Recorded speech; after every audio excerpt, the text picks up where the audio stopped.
Hey guys, welcome to DNA. Today we'll be talking about comparison is poison. All right, we're excited about that. But make sure that before we get into it, subscribe somewhere along the lines, comment and like all that kind of fun stuff, and yeah, do that. So today, like my beautiful boyfriend has already said, we'll be talking about comparison, and girls and ladies, boys, men, whoever is joining this chat. Comparison is poison. So we'll start off by talking just like about things that we compare just into day-to-day life. You don't have to be in a relationship. Just like things that you compare. Me, I'll start off with myself. I compare my money to my friends. Hey, where'd you go? Oh. I compare my money to my friends, the way I dress, the clothes that I have, whether I'm wearing the latest, Forever 21 or Zara or whatever. I compare the house that I live in from my friends. If I've ever been to my friend's house and oh my gosh, you got a pool. I don't have a pool. I compare that. You compare lifestyles. Okay, true. You compare cars, compare jobs, compare achievements. You compare everything basically. We compare everything. Yeah, even when you have your own child, you start comparing with another child. Yeah. Compare women. Yeah, you compare women. Like in a relationship, now I'm talking to the people who are in relationships. It's so easy to compare depending on the depth or maturity that you have, but it's so easy to compare who you already have. It's so easy for me to compare David to the guy who lives next door. Comparison is a part of life. Let's be honest, comparison is a part of life. It's the way people measure whether they're being successful or they are behind.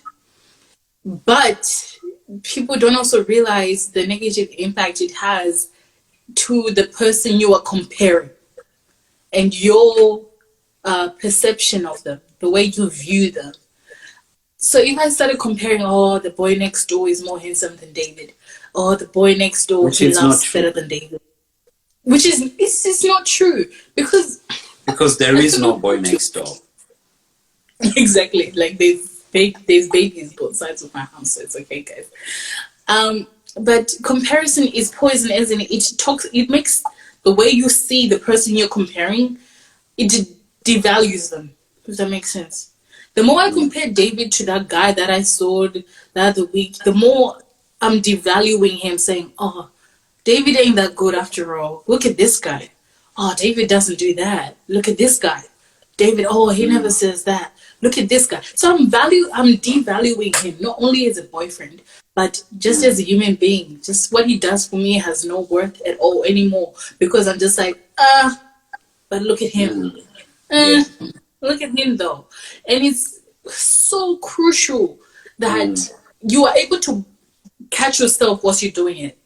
Does that make sense? Like, once you're doing it, get on top of it. Yeah, baby? You are always gonna find faults in the one that you're dating. It's easier to find faults. Yeah, you're always gonna do it, and you'll never be with somebody who's perfect. There will always be somebody who does something better than the one that you're with. There will always be something. So if you are that kind of person who constantly compares and actually ends up breaking up with the person you are with because the other person you compared your ex to was like, you thought it was going to be better, but he may be better in one area, but then there was something that the person you just left was better than the other person. So it gets pretty messy if you only are driven by comparison. You just need to be able to be like, hey, this is what I like, this is what I need, and I'm just gonna block out the noise and actually focus on this person. Now, the way we humans are, we are actually able to be molded into anything pretty much, and so like if there is something you don't like about the person you're with, you can actually let them know and then go through a journey to actually getting there. You don't have to like start looking around, start comparing yourself to the person you're with. It's very easy for someone to compare what they have to something else, but they only compare. They don't get full understanding of what they're comparing to, if that makes sense. Like you said, you could find out later that that person you were comparing your boyfriend to isn't that great after all.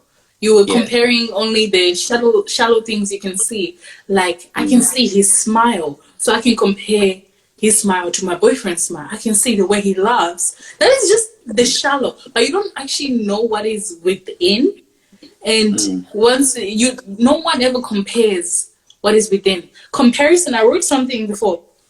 Most comparisons are based on assumptions. That, oh, this person has a wonderful personality. Even though you may have never met them, and you see them on your Instagram and it's that fine zaddy that you started following lately. So, oh, this person is so rich. It's based on assumptions. Because someone is wearing Gucci doesn't mean you're rich. Yeah? That Gucci could have been given to them by their friend. It's a hang down Gucci purse. But you just, it's an assumption. You see Gucci, they're rich. You're just assuming. So you're comparing that person to your friend and like, oh, my friend doesn't wear Gucci, so she's not that rich. But you don't know the amount of money she's saving. I thought David was broke, yo. I ain't tripping. I thought my man was broke. Because have you seen the way he dresses? Like, Hey, I'm alright. I'm a good looking fella. A good looking fella does not need to dress that fine because he makes the normal clothes look good looking. Alright? Sure. But yo, I thought my means was broke. Like, you know why? Because my understanding and my comparison of wealth is someone wearing a suit every single now and again, you know, having the latest, you know, Rolls Royce watch and jewelry. So I was like, oh my God, from these niggas that I hang out with, like, baby, I ain't gonna lie, the guys that I see at uni, the guys who are in my friend group, they dress to impress. So to me, I'm like, these guys are rich, these guys are full of money. So when David came around, I was like, where's your watch? He said, I lost it. I'm like, it must be cheap if you I didn't wear a it. watch until I met you. For real, guys, I think I bought him his first like Watch. premium watch. Like it's so easy to compare because I thought he was broke because of just looking at him. What did you find out, baby? What did you find out? I don't know.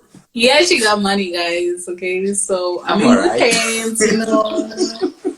He's like that bank account thick. But still, it's so easy for me to, on just assumption, just looking at him. I just assumed he's broke because of the way he dresses. But just most comparisons are based on assumptions. It's because one thing looks a certain way doesn't mean it is. It's never truly all black and white. Oh, I was going to talk about some other type of comparison, baby. Go on. I'm going to touch on this very. The more guys you kiss, the more data collection you have. The more you will say B was better than D, D wasn't as good as A wasn't as good as G. Same as sex. That's why God doesn't want you to do it until you're married and you only have sex with one person. Because guess what? If you started having sex when you were 14, okay, you had sex with, give me a name, Matthew. You had sex with Matthew at 14, that was fine. Then you had sex with Anthony. Then you had sex with John. Tyrone. Then you had sex with Tyrone. And then you had, throughout your life, you will always be comparing their performance. I said what I said. Even guys will be comparing girls' performances. So it's not just for girls. I'm talking to boys too. See that comparison that you're already building yourself? Like, you don't mean to. Comparison is a part of life. I'll keep saying this. Now, God forbid God forbid you fall in love with a man who is not that great. You fall in love with his personality, but things in the bedroom, they're not as good as John or as good as Anthony. Now you're comparing your own husband to your ex from 1984. Because you have collected a huge database. You have a great database. Everybody you have had sex with is being put into data in your memory. You're memorizing. You're collecting all these souls, all these bodies, all these different sexual experiences that you have the ability to compare yourself and compare someone else to those experiences. So the best way to even avoid yourself from ever comparing is to eliminate and minimize that data collection base. I mean, I'm on fire. I know you won't ever tell me, but I wasn't ready for that. I wasn't ready for that.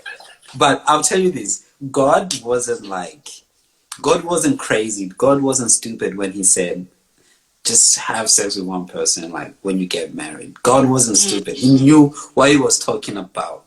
And so, when you think you're better than God and, go against what he thinks is actually pretty good. Because people say like, that whole thing, you shouldn't have sex before marriage. It's not, it's not freedom, God is trying to kind of like, give you freedom. It is actually freedom. Because you think about it, freedom is where you're living a life of freedom, where you're free from the bondage of anything, right? You have sex only with your husband, you're actually pretty much free. But if you have sex with A, B, C, D, E, F, G, and then you get married, you're not free. You are still actually in prison to like every single thing that you've, been involved with. So, God wasn't stupid. He knew what he was talking about. So, since you've spoken about that type of comparison, I want to talk about another type of comparison aiming at you girls, okay? Because this makes me mad. Are you ready? Oh, my ladies, be ready to time. So one comparison that makes me pretty mad, and we talked about this the other day, is movies and TV shows, especially fairy tales of how love is supposed to look like, the happy ever after. I think that we tend to actually compare our relationships to High School Musical, Troy and Gabriella. We tend to do that, and it's not right, because I'm out here trying my best to show you my love, and you are out here in dreamland. Everything I've ever done for you means nothing because I didn't do what Troy did to Gabrielle. I didn't dance with you in the rain, huh? That would be cute though. That's what I'm talking about. Baby, I don't know how to dance, and I can't sing properly. And I can't sing and dance at the same time. Okay? So yeah. So don't compare your relationship to what's on TV. TV shows and Netflix, and yeah. I get you. But at the same time, like, guys, I can't blame it all on us. Society is giving us a level of expectation. So subconsciously, we find ourselves comparing to what society said I should be doing at the age of 25 to ourselves. Society has fed us that. So I can't really blame it on us. I can also blame it on the way society and people have said this is normal and this isn't. Like for a 21-year-old, people expect me to have a degree, probably in full-time job work, with a car, in a serious relationship. I'm doing all those things. But for someone out there, there's a girl out there who is 21, hasn't done any of that, hasn't even finished their high school diploma. But because society has told her this is the normal I can't really blame it on us. But it is also up to us as people within society to be able to catch yourself when you're comparing yourself to what society standards are. And I love the generation of today. These guys be uprising saying, oh, we don't care what you say about me being 35 and not being married. I'm still waiting for the right guy. And that is honestly beautiful to see that young people are seeing themselves and saying, yo, society said I should be doing this right now. I know I'm not, but I'm okay with that. And I think we need to continue comparing us. I'm not comparing. We need to continue be able to pick it up when we're comparing ourselves to each other.